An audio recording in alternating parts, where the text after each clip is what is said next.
Welcome to another Handyman Leatherman video. This video we're going to be sanding down this beautiful table. I know you guys saw it in the last table video where we were pulling heat rings out of the table. This video we're going to show you how to sand this beautiful table down. Stay tuned.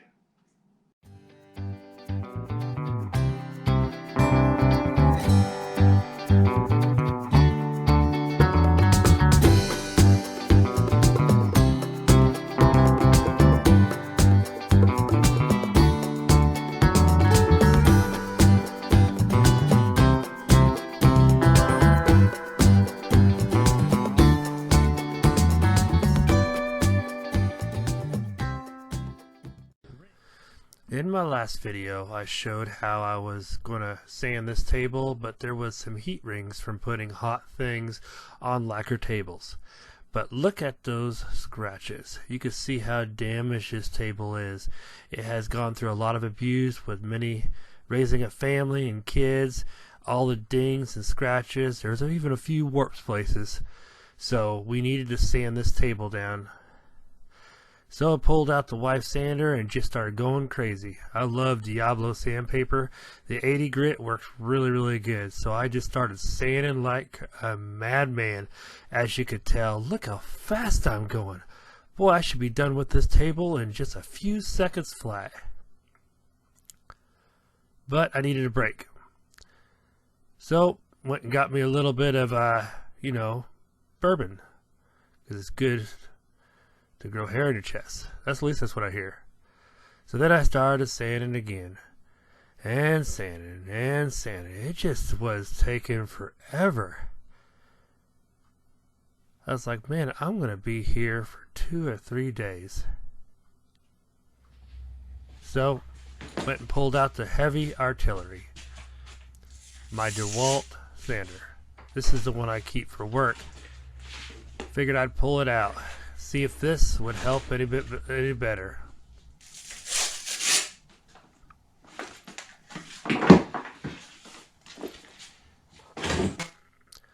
Oh yeah, this is so much better. Boy, it just cuts so much harder. I was wondering why that sandpaper wasn't working good. It was the sander. Yeah, let's get all the edges and make sure we make it all rounded up and clean.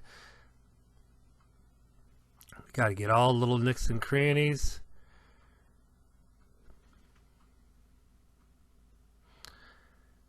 This is some hand sandpaper. We're going to detail all the edges. Make sure you get around every little spot, because this is what's really going to show when we go to stain it.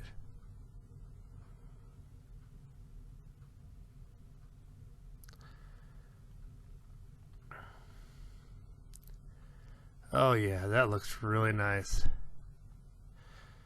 That's a happy camper right there.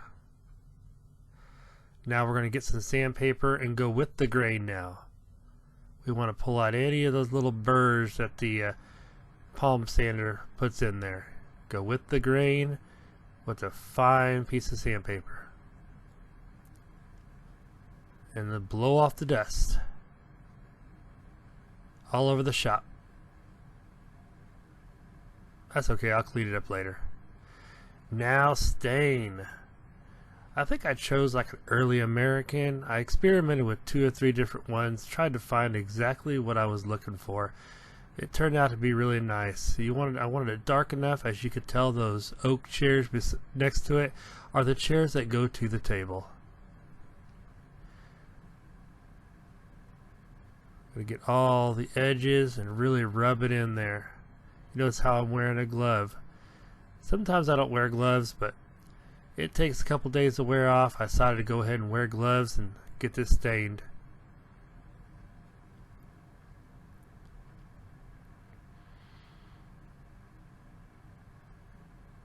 And get all the little edges there. Don't forget that, Isaac. Look at that. Isn't that gorgeous? We got a few blemishes that we're just going to have to deal with. You can see right here, that little ridge. That's where I sanded through the laminate. It was a little swollen up there. Probably had some spilt water and stuff on it. Then right on this side here, you see that dark spot there? Yep, sanded through the laminate there. and there. But there's not a lot you could do about that because you have to get it somewhat flat, but it's going to give it a little bit of character. And then right over here where the two pieces come together, one little line there, and as you can tell there's some interesting spots in the table too.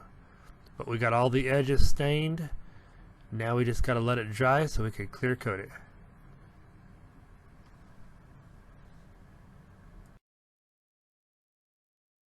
Well, this table has had a couple days to dry, so it's plenty ready to clear. Ran down to my local Ace and found this premium polyurethane varnish water base. So it's we're gonna open it up with my Super Tool 300. We're gonna stir this up and get a coat on this.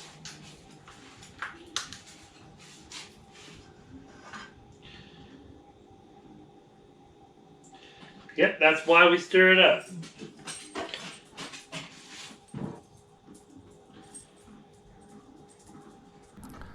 Stir and stir and stir and stir and stir and stir and stir. But we got to make sure this is going to be good. We want all the goodness to go onto this table. Right. Let's dip our roller and start rolling it across there. You could use a brush. Sometimes it's easier just for me just to use a roller.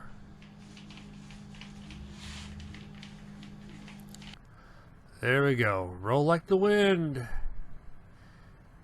Just a nice light coat. You don't have to do a lot on there. You want it to dry fast.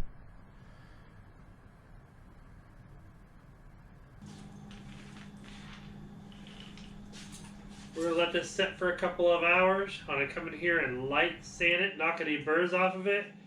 Then we'll put another coat on it. Probably get 3 or 4 coats on this thing. And then we'll be in shape. We can put it all back together again.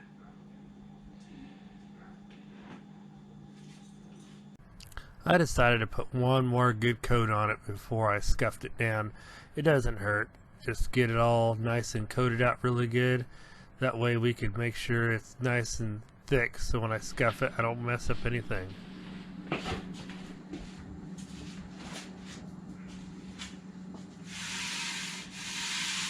Alright, now it's time to put the final coat on it. So first of all, we're going to get a scuff pad and lightly scuff it, knock all the nubs off.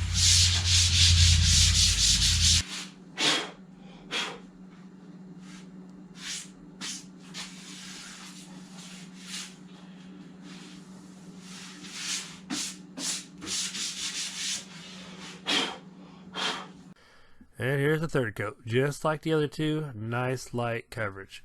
Make sure you don't get no heavy puddles and look it over really well. This was a fun job. I kind of took my time and did it in 2 or 3 days. Early in the morning, late in the evening, just kind of sanding on it. Didn't take that long at all. It was a lot of fun.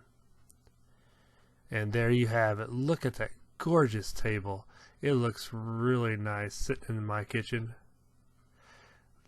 You can't even hardly see all the blemishes, and it looks major transformation what it did before. And there it is without the leaf. Just a cute little nice table. Fun little projects like this are really enjoyable.